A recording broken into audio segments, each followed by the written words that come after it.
welcome to the stage, Cynthia Marshall.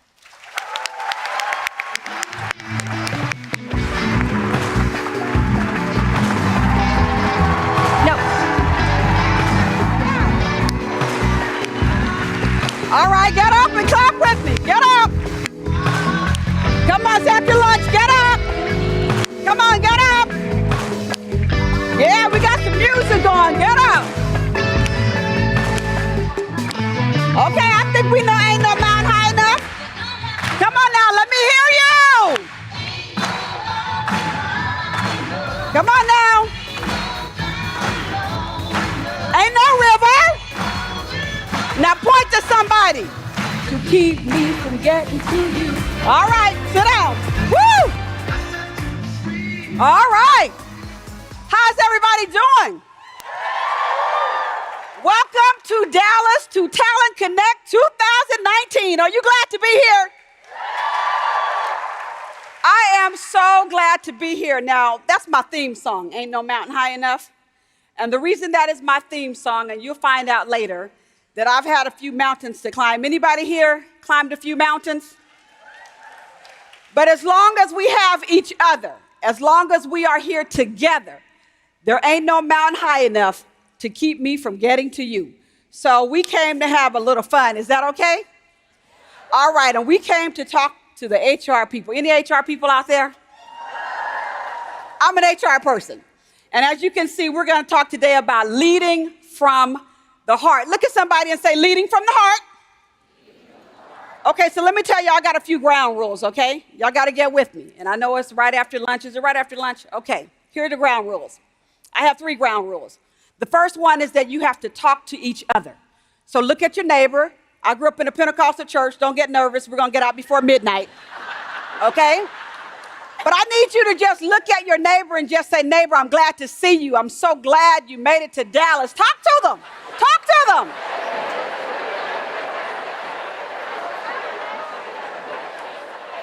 Okay. My second ground rule. Now see, did you get to know somebody? Did you get to know somebody? Okay. My second ground rule is that you have to talk back to me. So every now and then I need some noise. I need an amen. Can I get a witness, sister? Something, okay? I like a little noise. Okay, I'm the mother of 4, so I like a little noise. And then the last ground rule, you know how they tell you to turn your phones off? I worked for AT&T for 36 years. So if you have a phone, you can turn it on, you can tweet, you can take pictures, you can talk, you can do whatever you want to do because that's my pension, okay? There is something about that phone that I love. Okay, so let's get into it. I had a chance to, I'm serious, take the phones out. I need somebody's phone to ring. That just does something to me, okay? It does something to me. Okay, so look, we only got 37 minutes left. We got a lot to talk about. And so what I want to talk about is leading from the heart, leading with intention, leading with insight, leading with inclusion, leading with inspiration, what I call all in, okay? And so look at somebody and say, neighbor. No, see, no, that doesn't sound like church to me. Neighbor! I am HR. And I'm all in. I kind of like that. Give yourself a hand. I like that. I like that. Okay, so before we start talking about leading with intent, leading with inclusion, leading with insight, leading with inspiration, I actually want to just tell you a little bit about my story so you'll know why I'm so fired up all the time. And yes, some of you are already asking. I'm like this all the time, okay? All the time. And so you'll see a big thing there that says education matters, zip code doesn't. So I'm just going to tell you a little bit about my story. Born in Birmingham, Alabama. Anybody here from Alabama? Ooh, Alabama, where are you? Stand up, Alabama! Yes, woo! So I was born in Birmingham, Alabama. If you know your civil rights history, there was a church, the 16th Street Baptist Church, that was bombed. There was another church, Baptist Church, Reverend Shuttlesworth's church. Those were my mother's 2 churches. And so 4 girls lost their lives in 1963 in a bombing. There's not a day goes by where I don't think about those 4 girls and the fact that they sacrificed and they lost their lives so that my mother's 4 girls and her 2 sons could have the freedom and enjoy what we enjoy today. So my parents left Birmingham, Alabama 3 years prior to that incident when I was 3 months old. And they left Birmingham because they didn't want their kids to grow up in the Jim Crow South. And so we went to the San Francisco Bay Area. Any Californians in the house? All right, stand up, Californians. I got to give you your moment of fame, too. All right. So I grew up in a place called Richmond, California. Some people think, please don't tell me Richmond, California is in the house. Some people always think Richmond, Virginia, but Richmond back there, yes. So I grew up in the Easter Hill Public Housing Projects in Richmond, California. When I was 11 years old, I saw my father shoot a man in the head in self-defense. And actually, it was more in defense of me, since all this commotion broke out in our house, and my mother took all of her 6 kids and told us to go into the back room. Now, I know you find this hard to believe, but I was actually a very quiet kid. I know. You can say, neighbor, I don't believe that, okay? I was actually a very quiet kid, and so I would just sit in my math books and just look around. But that particular day, I was nosy, and I wanted to see what was going on at the front door and see why my mother shoved all of us into the back room. So I went to the front door, and that's when my father realized that I was no longer in the back room with my 5 brothers and sisters, but in the potential pathway of a bullet. A 17-year-old young man pointed a pistol down to my father's right side to me. That's when my father shot back in self-defense. It wasn't fatal, thank goodness, but you can well imagine the chaos that broke out in our house. So as a result of that incident, we were sequestered in the house for safety purposes, meaning we couldn't go to school. But I cried in the 7th grade at 11 years old because I wanted to go to school. Because I was taught at a very early age that education was our ticket out of whatever it was. What I found out later is that it was poverty. But education was our ticket out. My mother put 2 books in my hand. She put a math book in one hand and a Bible in the other, and said if I just kept my head in these 2 books, I would get out. So we're locked in the house. We can't get out, but my mother figured out a way for me to get to school. She had a uniformed police officer take me to school in the 7th grade. He'd sometimes show up in his police uniform and put me in his car and take me to school, or sometimes he would ride the bus with me. So when I got this job I'm in now and they gave me detail and tried to tell me to get used to it, I said, I've had Secret Service since I was 11 years old, okay? I got this, okay? And so fast forward 4 years later, my parents divorced, 15 years old. I'm gonna be a junior in high school, going to be head cheerleader. We had to flee our house that summer for safety purposes. My mother's prayer was that we would make it back home before school started, because of course education was everything to her. We made it back home, and my father had taken everything out of a big 4-bedroom deluxe unit in the projects. And all we had was a mattress for me and my younger sister to sleep on. Now, I ran track. I was sent to sprint growing up, okay? And so all of our trophies were missing, all of that, but my mother just said all she wanted was peace of mind, that God would provide. And I went back to school with a brace on my nose, head cheerleader, and I stood out there and I cheered like nothing was wrong. Fortunately for me, 3 teachers and a principal embraced me, saw what was going on, embraced my mom. In fact, do we have any educators or former educators in the house? Stand up, stand up, stand up. I have to give you your props.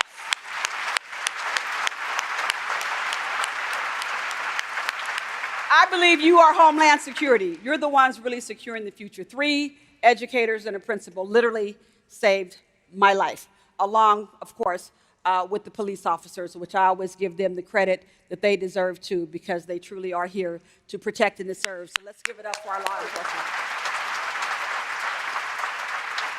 So fortunately for me, I ended up having the village come around me, and I got 5 full scholarships to the college of my choice and chose the University of California at Berkeley. Go Bears! I hope there are no Ole Miss people in the house, because we beat Ole Miss last Saturday. It was so good. It was so good. We're undefeated right now, and we can't always say that. And so my first week in college, I showed up on the campus, and it was just big. Sather Gate was there. The Campanile was there. It was just big. And that's when I knew that I had to be big. My first week in college, my boyfriend, who was 3 hours away in Fresno, California, called me. He was a year ahead of me. Is Fresno in the house? He told me that he had a surprise for me. He said, I changed schools. I'm right across the bridge. I'm at San Francisco State University now, so I can be close to you. I said, hold on, boyfriend. Hold on, boyfriend. I got a surprise for you. I said, I will call you the day I graduate. This is my first week in college. Because I was taught 4 words growing up: dream, focus, pray, and act. And this was the focus part. And I said, I'll call you the day I graduate. So I did my thing at Berkeley, first African-American cheerleader. I'm in a sorority. I'm doing my thing. I graduate at 2 o'clock, and I called him at 3 o'clock. And he tried to act like he didn't know who I was. And I told him I was fired up. I said, I just graduated. I'm going to start work for the phone company. I'm so fired up. He said, who is this? He said, I haven't talked to you in almost 4 years. I said, my mom's having me a party at 6 o'clock. She's still living in Easter Hill, but I'm going to help her get out. My mother was working 3 jobs. I was fired up about my job. I had a recruiter. We got any recruiters in the house? I had that recruiter on campus just telling me about these great jobs and just what a great opportunity I had. And literally that recruiter helped me make a good decision that saved me. It was beautiful. So I told him I'm going to start working at the phone company. Oh, I was just wild. And I said, my mother's having a party at 6 o'clock. You got to come to the party. Our lives are getting ready to change. He said, I can't come to the party. I'm engaged. I said, okay, boyfriend, that's the wrong answer, though. Because I kept my end of the bargain. I told you I was going to call you when I graduated. I said, I just graduated at 2 o'clock. It's 3 o'clock. I mean, dude, it's an hour. And so he said he was engaged. He couldn't come to the party. So fortunately, you see him in that picture right there in one of our little Decca pictures. What's Beyonce said, if you like it, then you ought to put a ring on it. He came to the party, and I've been married to him 36 years. Yes.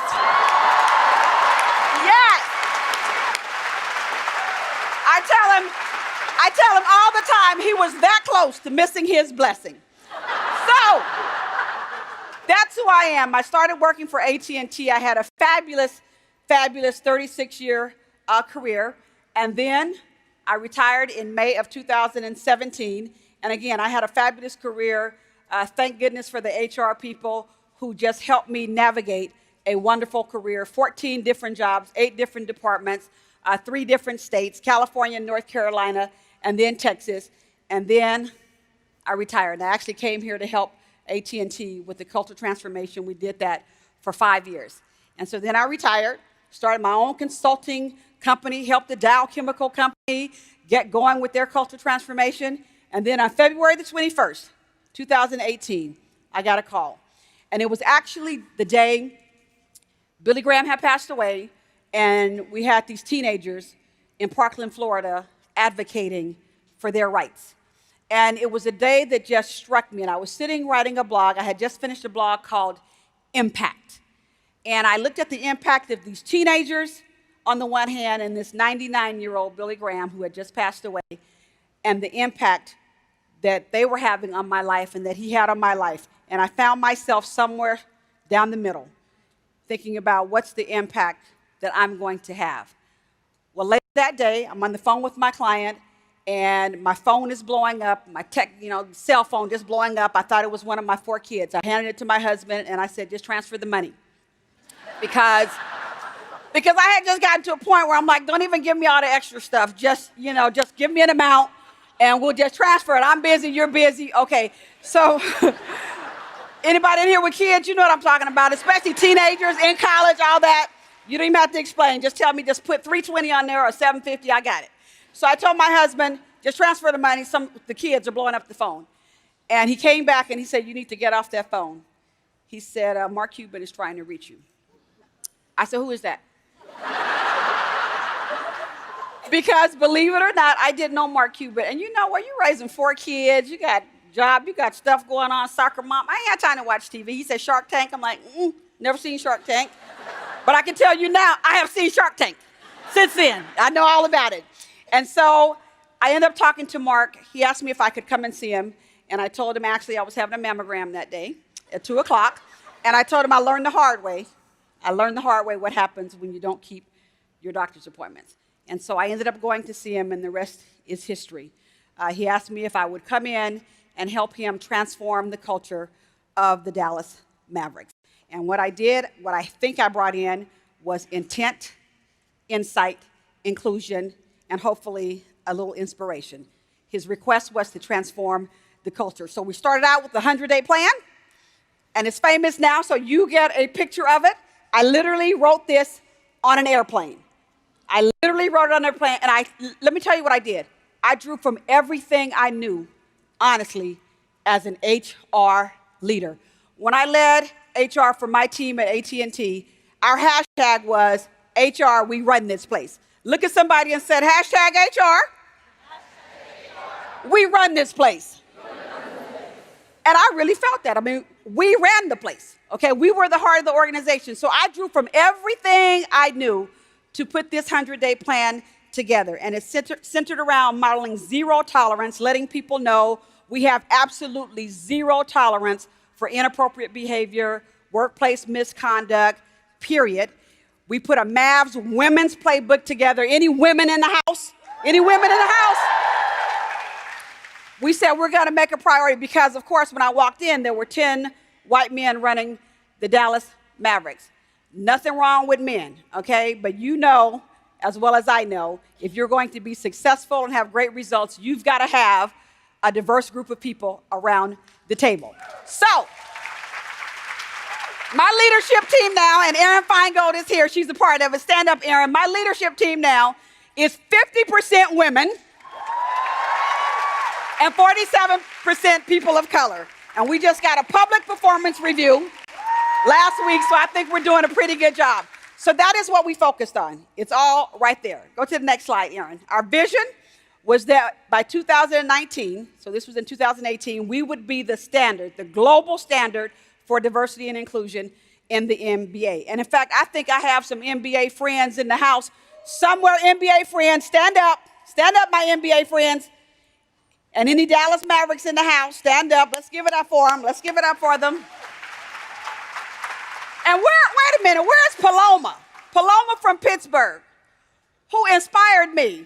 We were hanging out, doing our makeup and stuff. Hey, Paloma, let's give it up for Paloma. Okay. So here was our playbook. Here's our playbook. We said we have to make the new values clear. We came in and our values, and I'll talk about them in a minute, perfect our crafts. We have to own our mistakes, ask for help, create supportive communities. We put together 4 employee resource groups, and then we invested in our people. This is how we have played for the last year and a half. Next slide.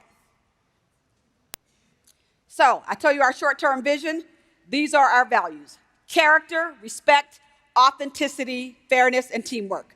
We told our team they're not just going to be on the walls, but they will operate in the halls. All of our decisions are based off this. The example I gave them about character, I will give it to you. My son, who is 27 years old now, is adopted. And we adopted him at 2.5 years old. When he was about 3.5 years old, we had him in preschool, and they had a baby picture contest. And so you can imagine, we don't have any baby pictures of my son. We adopted him at 2.5 years old. And so I came in one day, and my husband was practicing for the baby picture contest and practicing the speech, and he had a picture of a baby. It was my nephew. It wasn't our son. And so I told him, I said, well, you can't do that. I mean, that's dishonest. He said, no. My job is to give him self-esteem, confidence. And so they had this whole story made up about this picture that was supposed to be my son. It wasn't even like the same color, the same complexion. I don't know how they thought they were going to pull this off. And so you know how you try, any married people in here, you know how you try not to argue in front of the kids? And so I just gave him some of that head action, rolled my eyes a little bit, like, you can't do this. So the bottom line is I go to work the next day, and guess what? The boy took that picture and that story to school. I came in that evening, the trophy from the baby picture contest was literally on my kitchen table. So I'm just sick. My husband is reared back. He's smiling. I'm talking about character. He said, my job is to give him self-esteem. Look at him. Look at the boy. He won the contest. And he goes, Mommy. He says, let me tell you what happened. And I'm just sick about the whole thing. I said, what happened? He said, my son's name is Anthony, okay? He said, I held up the picture and I said, hi, everybody, this is my cousin Jalen. He said, I told him this is my cousin Jalen because I don't have any baby pictures because I was born in the bathtub. And then my mom got arrested when I was 9 months old with my 9-year-old brother taking care of me. And we were abandoned. I was abused and I was in all these foster homes. And then I got adopted. He said, Mommy, I told him the whole story. Everybody started crying and they just gave me the trophy.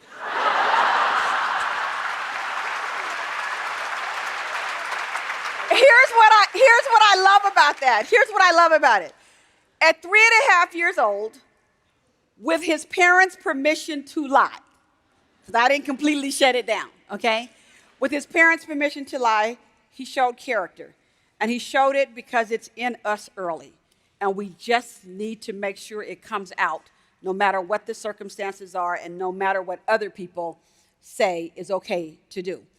Respect is a big thing for us. Authenticity, we tell people to do you. You can imagine I'm doing me when I walk in the door every day. Fairness is something we focus on a lot. Gender pay equity was a big thing for us. So here's a video I want to share with you that I show with my team after I asked for all of the pay of all of the people in there and found a little bit of an issue. Enjoy this video. If I was Prime Minister, I would make it illegal.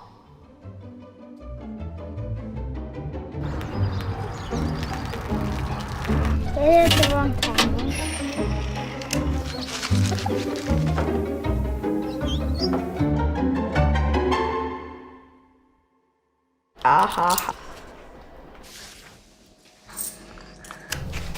Why does he get $5?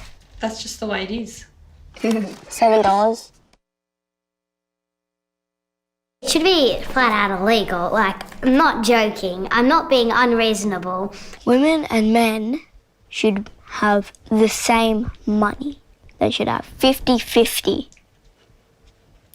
60-60 if you want to do 120. It should just be how hard you work. If you do the same work, you should get paid the same money. What we're trying to tell you is that it's not fair that boys get paid more than girls. Maybe if the men noticed they were being paid more than the women, they should speak up about it. When I am older, I'm going to make a change. If I don't forget. Ugh. Ugh, I have no words, it's so wrong.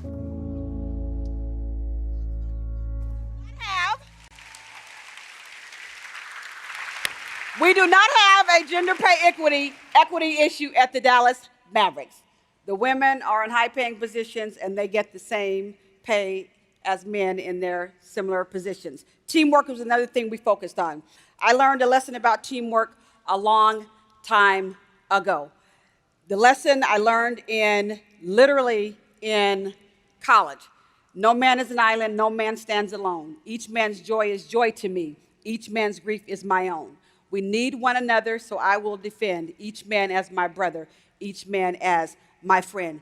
That's what we are about at the Dallas Mavericks, teamwork. And then we are leading with inclusion.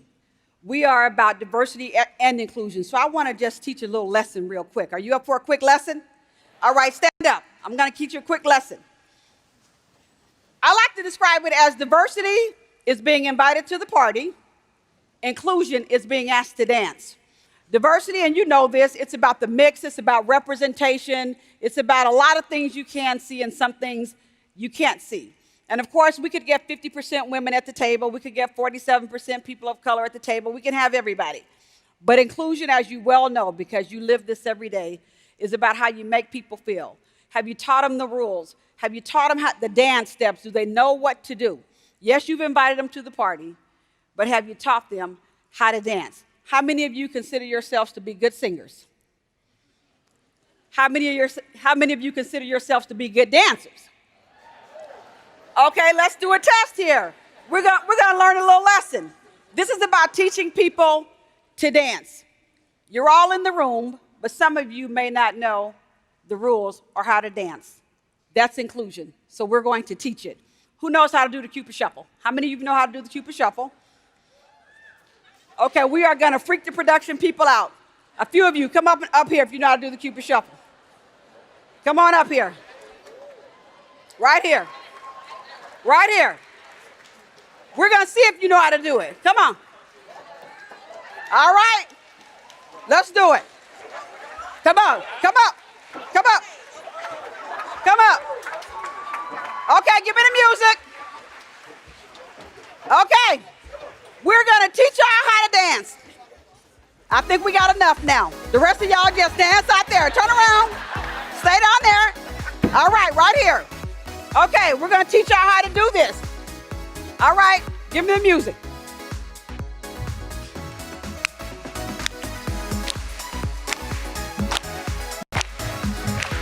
This is about teaching each other the rules and teaching each other how to dance.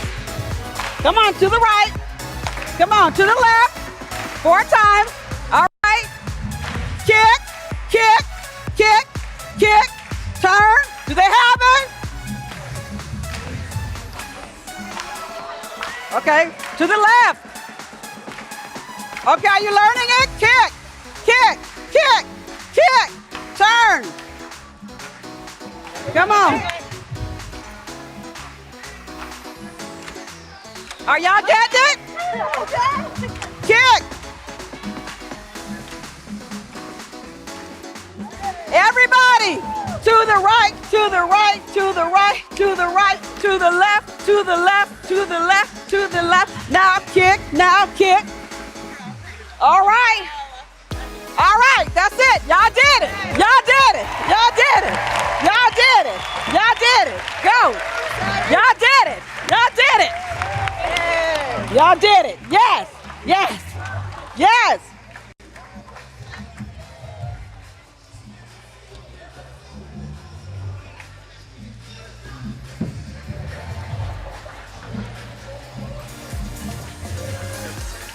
Okay. Let's give it up for all volunteers. The point to that is, it's just not enough to invite people to the party. We have to teach people how to dance.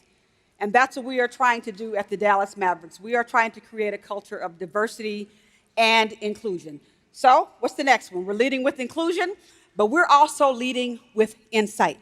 How many of you see a 6? How many of you see a 9? How many of you see both? I love that caption. It says, just because you are right does not mean I am wrong. You just have seen light from a different side. Next slide. We're going to go past that one in the interest of time. I love this one because we're trying to focus on equality and equity. I'm going to give you literally a minute to just talk to a neighbor and talk about the difference in those 3 images right there. Go with the neighbor. What's different? What do you see? What do you see?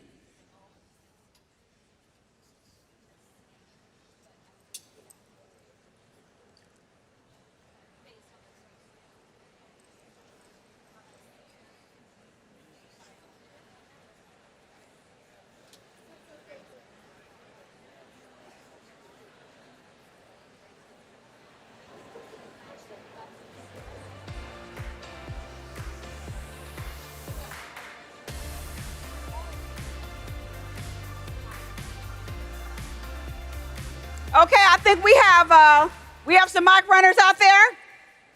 Mic runners, okay. Who wants to explain what's the difference? What's happening in that middle slide? I'll tell you, of course, the difference in the first slide, equality and equity. The first slide, of course, the first image, we gave everybody the same thing on the left side of that picture. We gave everybody a box to stand on to see over the fence, even though it was not exactly what they needed. Equity is we give people what they need based on their starting point. Who can tell me what's happening in that middle image? Okay, I see a person right over here. Stand up. You raise your hand. Right over here.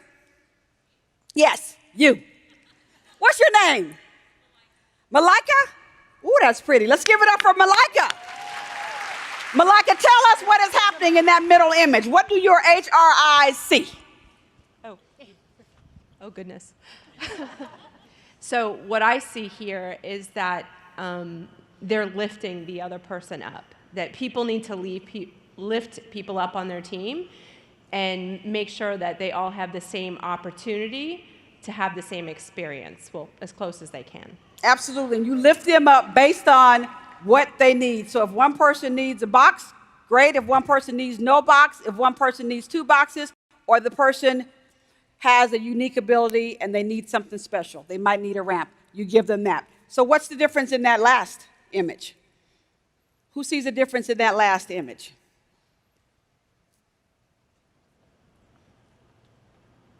They're going over to somebody. I'll tell you what it is. That last image, look what's happening on the end. There we go. Okay, somebody wants to tell us. I was getting ready to tell it. I was going to spill it. Hi everyone. Actually, on the third image, they have removed the obstacle. They have just changed the landscape to make it similar to everyone. Let's give it up for her. She said they removed the obstacle. And that's what we as HR people get to do. We get to remove obstacles. So we focused a lot on inclusion. We were very intentional, of course. We had different perspectives, so we led with insight. Obviously, we're leading with inclusion, but then we're also leading with inspiration. These are the things that inspire me. These are the values. I call them my 2 cents. And of course, I'm Cynt, so I call them my 2 cents, okay? Family is important to me. And I like to talk about knowing your crystal balls from your rubber balls. Let me show you what I'm talking about. Crystal balls are things in your life that shatter. You drop them, they shatter, they never come back. And I'm trying my best not to drop this because we'd have a little problem here.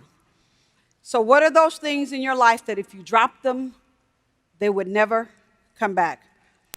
Rubber balls are the things in your life, they bounce back. There you go. They bounce back. You can catch those because you could actually throw that back to me.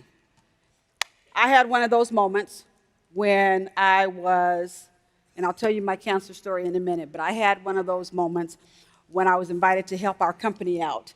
And I was there all week in Washington, D.C., and I told them the only time I couldn't help them was on Wednesday afternoon. I couldn't meet with policymakers on Wednesday afternoon because that was my son's first high school swim meet. It wasn't his second high school swim meet, it was his first. And so when I got to Washington, D.C., and I got the schedule, guess who they wanted me to meet with on Wednesday afternoon? The most important policymakers. What do you think I did? I couldn't do it. When my son looked up at that high school swim meet, guess who he saw? He won that individual medley race because his mama was in the stands. He saw his mama there. And what I had told them is that it is a crystal ball to me. My family is crystal. Go to the next slide. Those are all my children. They inspire me. They're all adopted. That boy in the middle,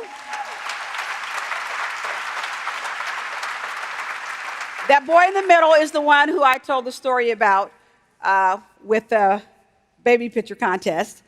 And he picked both of his sisters off television. One was a Wednesday's child in San Francisco, and one was a Friday's child in North Carolina. In fact, when we moved him to college, I said, give me the remote control.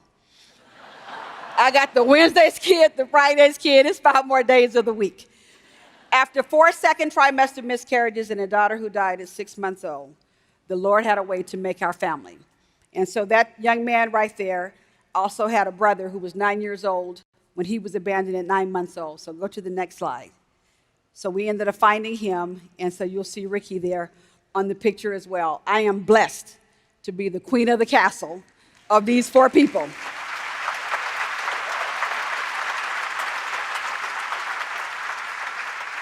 I have a Mother's Day bell that I literally ring. This is to all the mothers. They gave me this bell. They gave me this bell, okay? I have a Mother's Day bell that I ring every Mother's Day, literally from when the clock strikes midnight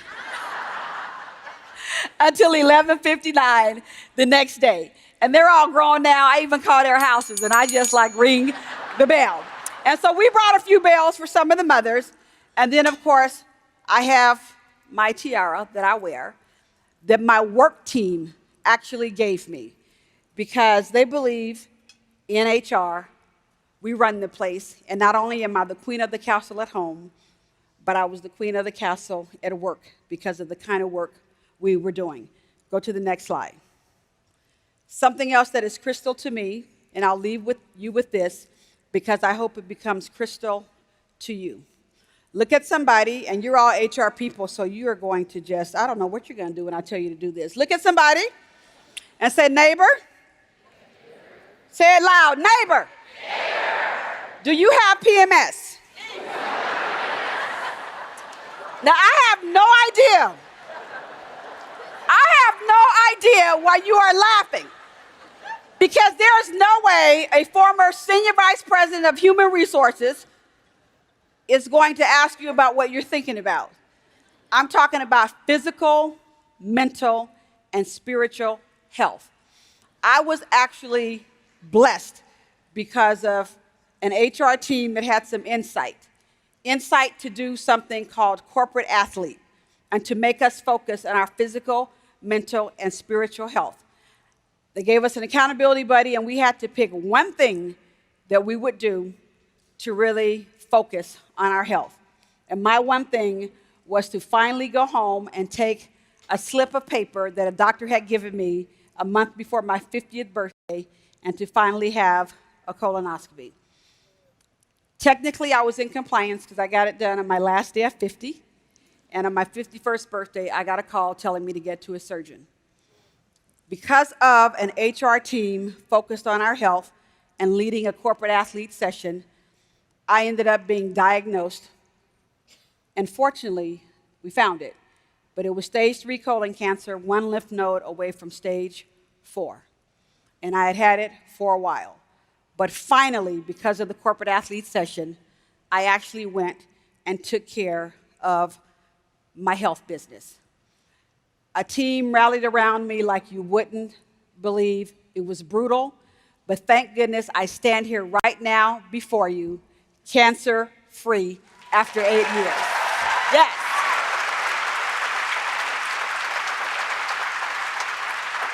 I had to tell that story to the HR team because it was an HR initiative that led that.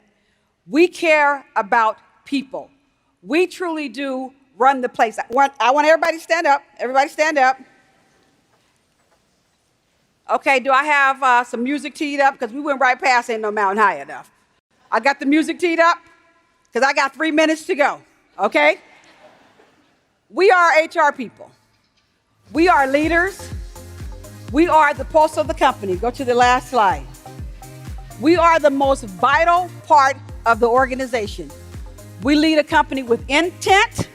We lead a company with insight. We lead organizations with inclusion. We actually inspire organizations.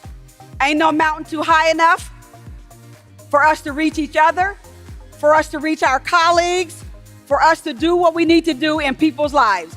So I need you to find 5 people as I'm wrapping up and tell them, ain't no mountain high enough. We are HR and we run this place. God bless you.